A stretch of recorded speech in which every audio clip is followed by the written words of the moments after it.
Today we're in Rochester, New York, at the Strong Museum, which is a collection of collections of ordinary objects used in the household and at the workplace by Americans since 1820.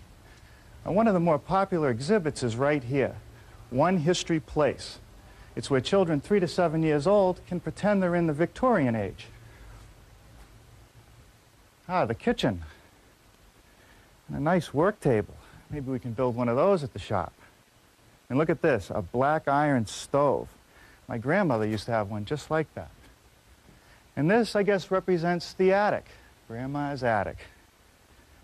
Now down here is the Victorian parlor, outfitted in all the period pieces, including some toys.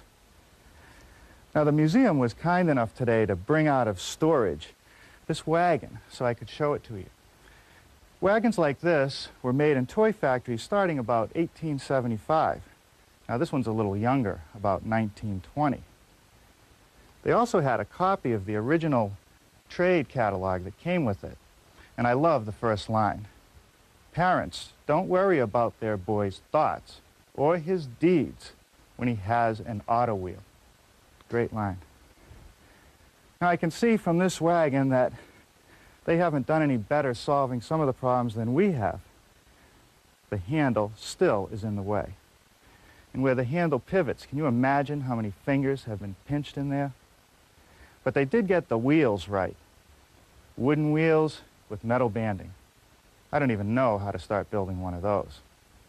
But there are some good ideas, and I love the proportions. I think I'll check it out a little closer. Well, it holds the road pretty well, and it turns on a dime. And the fit and finish is pretty good. Well, what do you think of our version of the old-fashioned child's wooden wagon? It's made out of oak and plywood, has some removable sides, and the wheels I actually picked up at my hardware store, and they're just sold as replacement wheels. They have ball bearings. Also, here's a couple pieces of threaded rod, some nuts and washers. And I did spend quite a bit of time in my hardware store picking up all the pieces that I needed. The handle is fashioned from a piece of oak and is attached to a 1-inch oak dowel that leads down to the steering system. Now, I'd also like to take a moment to talk about shop safety. Be sure to read, understand, and follow all the safety rules that come with your power tools. Knowing how to use your power tools properly will greatly reduce the risk of personal injury. And remember this, there is no more important safety rule than to wear these safety glasses. Now, to get started on today's project, I want to take these 4 pieces of oak, which will form the sides of the wagon. And the first step is to put a dado, the back side and front side of the long rail, to receive the front and back of the wagon. So I've set up my table saw with a stacked dado head cutter. It's set for a 3/4 inch width and a 1/4 inch depth. And I've also set up a gauge block to position it in the right place.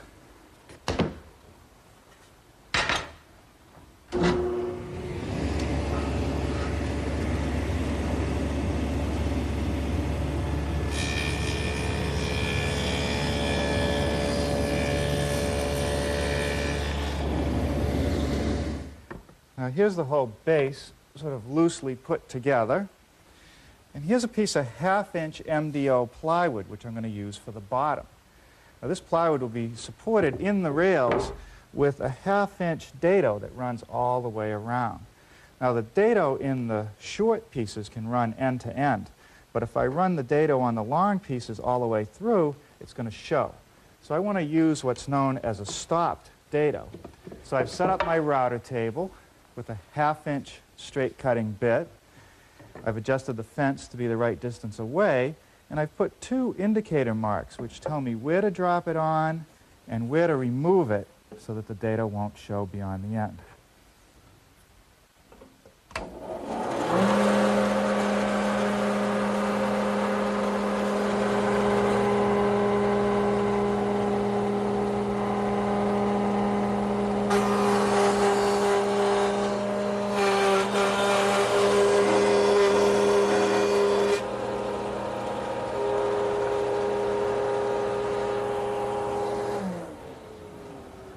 Now, because this is oak, I've only done the dado to a depth of 3/16 of an inch. I'm going to raise the bit another 3/16 and run all the pieces through again.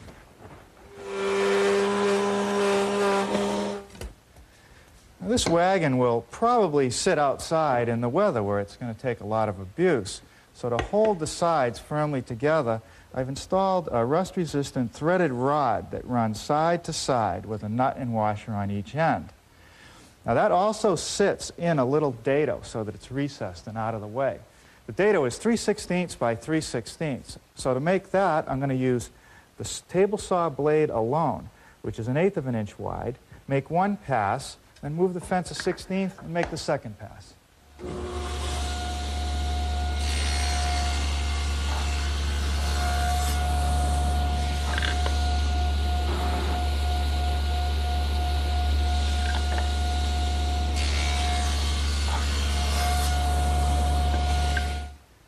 The washer and the nut for the threaded rod is recessed in the side.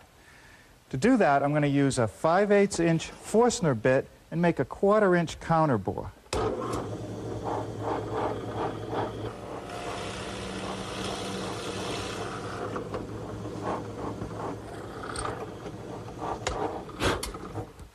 The through hole for the rod is made with a 7/32 drill bit.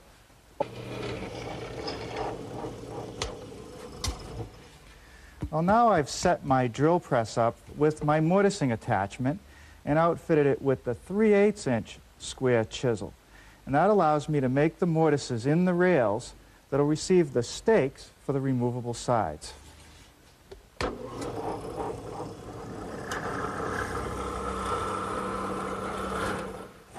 to take the sharp corners off all the exposed edges, I'm just using this little tool. It's a little angle and a couple blades. Of course, you could also use a block plane.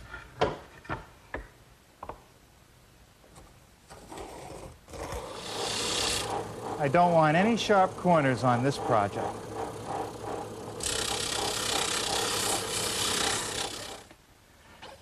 Now I just slide the threaded rod through the assembly, put on a washer and a nut, and then drive the whole thing tight. That ought to do it. Now, with the base of the wagon completed, I'm ready to start working on the rear suspension. And the first piece is this piece of plywood, which needs a dado cut in it to recess the axle.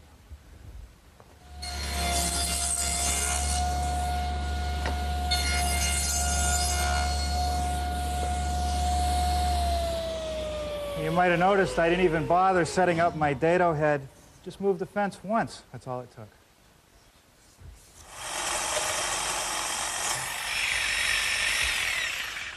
Okay, now using my jigsaw with a metal cutting blade, I've made a 90-degree notch in this channel aluminum. And now what I'm going to do is just bend it around the piece of plywood.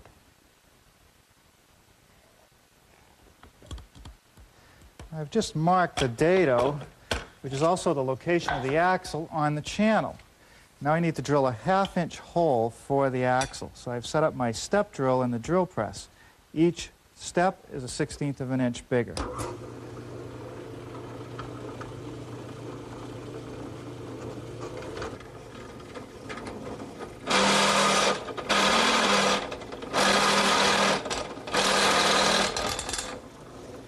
Okay, now on the top of the channel that goes under the wagon, I need 2 1/4 inch holes to bolt it in place.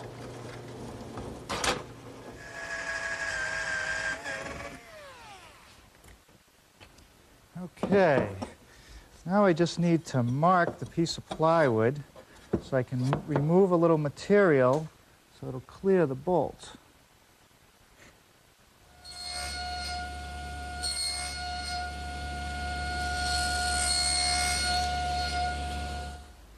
Now the rear axle is braced with some aluminum angle, one at each rear wheel. There are 2 of them, and they happen to be mirror images of one another. I've laid out and cut one, and now I'm set up to cut the next one. I'm going to make this cut first, just using my handheld jigsaw and a metal cutting blade.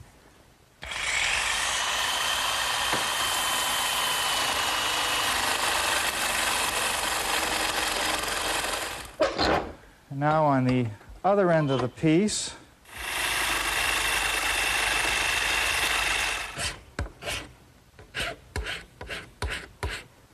I'll just bend the end that attaches to the bottom of the wagon about 45 degrees.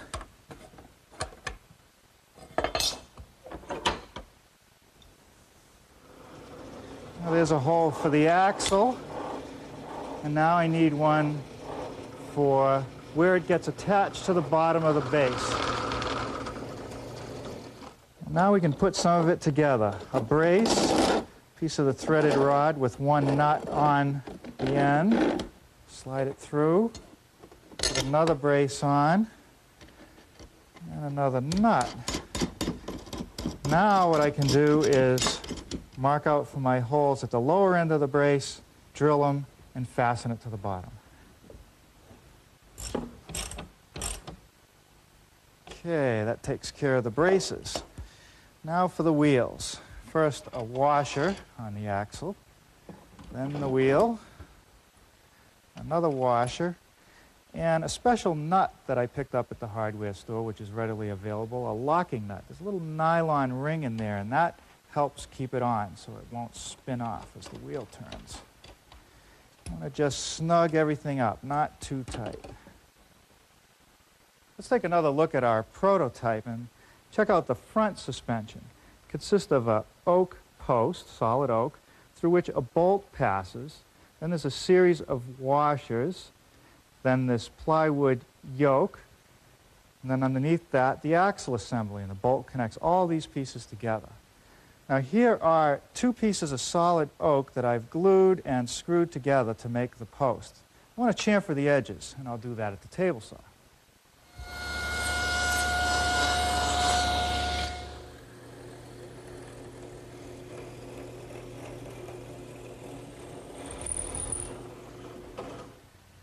Now the yoke pivots underneath the oak block with a couple washers as a spacer.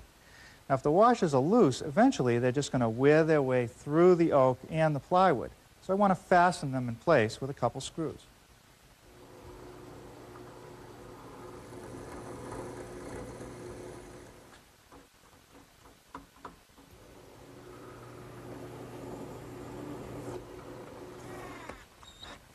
Okay, that washer is not going anywhere.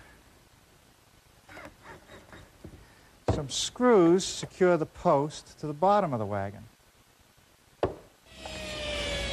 Now this is a piece of 3/4 inch thick MDO that I've cut to make the yoke. I've knocked off the corners at a 30-degree angle. I'm going to wrap the edges with the same aluminum channel that I used on the back axle assembly.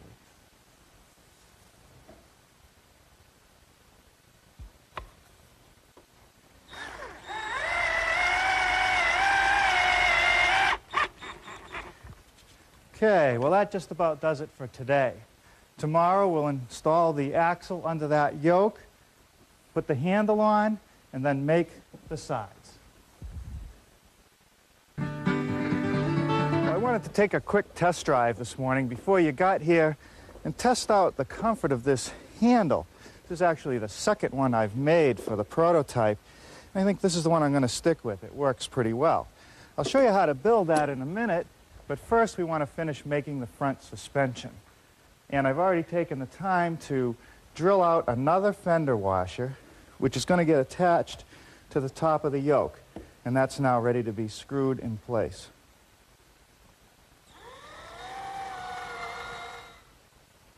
The axle for the front wheels passes through a solid piece of oak that's attached to the yoke. That means drilling a 1/2 inch hole almost 12 inches long. Now here's the piece of stock set up in the drill press. It's difficult to hold a piece like this vertical, so I've installed some wooden clamps and also some other clamps to hold the whole assembly from sliding around. Now I'm going to start drilling part way through. The drill press only allows me to go about 3 inches or so with the travel. That is my limit. So to get more depth, I'm just going to crank the whole assembly up, letting the drill bit go down through the part that I've already made.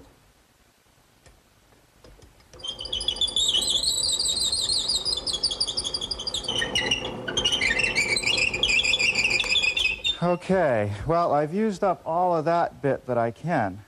Problem is, I'm not all the way through yet.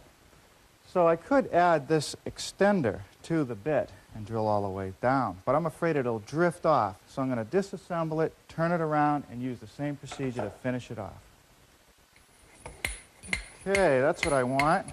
Now there's one more hole to drill in this piece, right in the center. Just misses the axle. And that's a bolt hole to secure it to the post.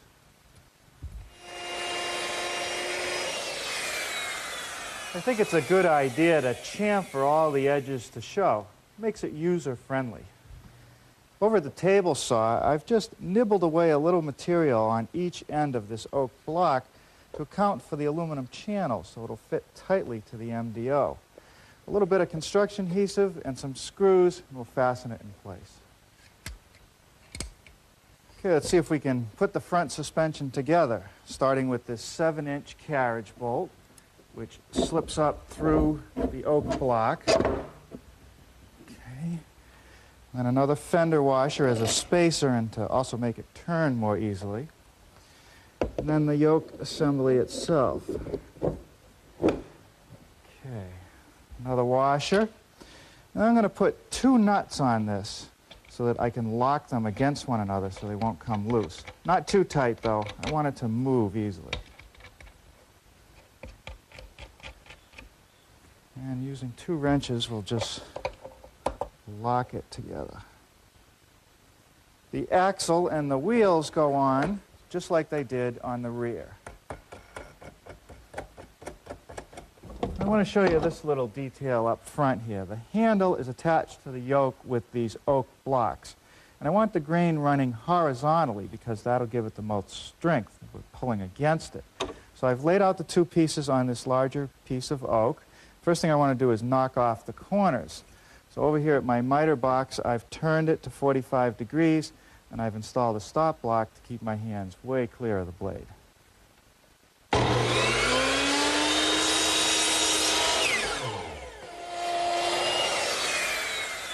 Now that takes care of the sharp edges once again.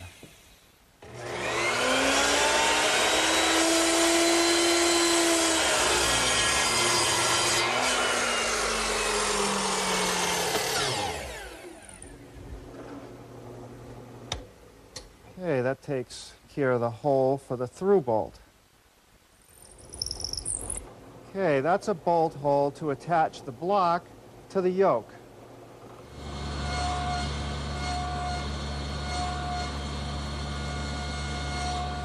That nibbling step that I just completed at the table saw was necessary so that the block will fit tightly on the MDO and clear the metal. Now I can drill the holes through and bolt them in place. Okay. Now this is a piece of 1-inch oak dowel, which is going to form the shaft of the handle. I'm afraid it might split with all the movement down here at the yoke, so I'm going to slip a piece of 1-inch copper tubing over it and then drill my hole through.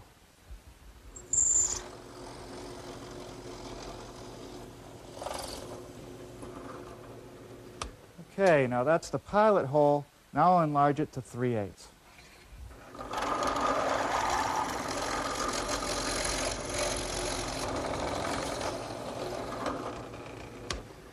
Okay, that takes care of the 3/8 hole. Now I'm going to drill one more hole at the top end of the copper pipe. And that's just so that I can put a small bolt through to relieve the pressure on the big hole. Now installing the shaft to the yoke takes some pretty good hand-eye coordination. And the idea is to get a washer on each side. So I'm going to use a short bolt to just hold this one in place for the moment. And then I'll use my longer through bolt and slip it through to one of the washers here. Now I got to try to slip the whole thing together without losing the washers.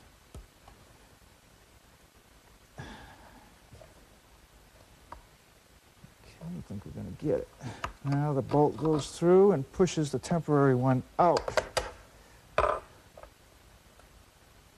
Now a washer and nut on the other end.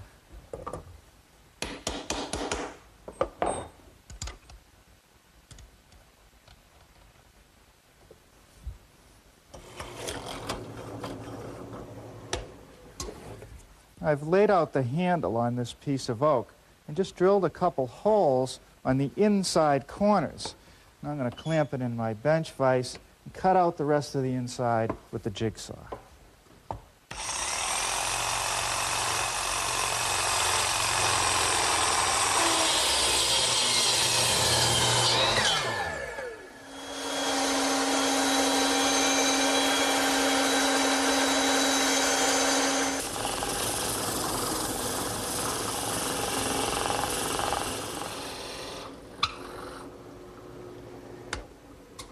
Now that hole is a 1-inch hole that will receive the shaft.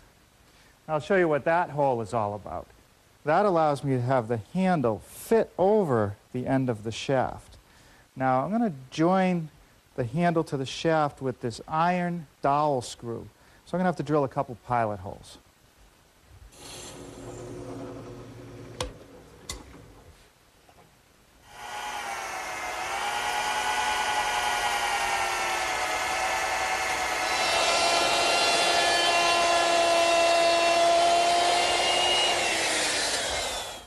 Okay, that's the dowel into the shaft. And now I should just have to spin on the handle.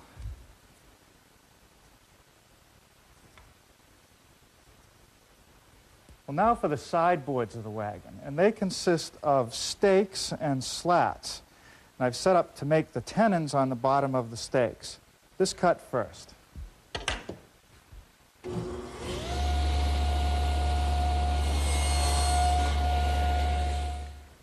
Now I've lowered the saw to about 1/16 of an inch to make these short shoulder cuts. The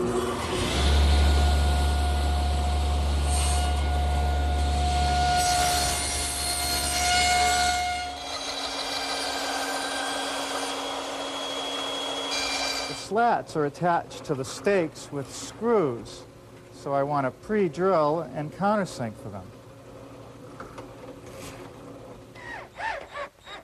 Well, those 3/4 inch plated screws should hold the slats securely to the stakes. Just pull it out. Flip it around. Well, now that we got 2 of them, maybe we can race them, but not before we paint them. Well, this is what the finished package looks like. And I'm not even going to begin to think about which of the kids is going to ride in it first. I'll let them settle that on their own.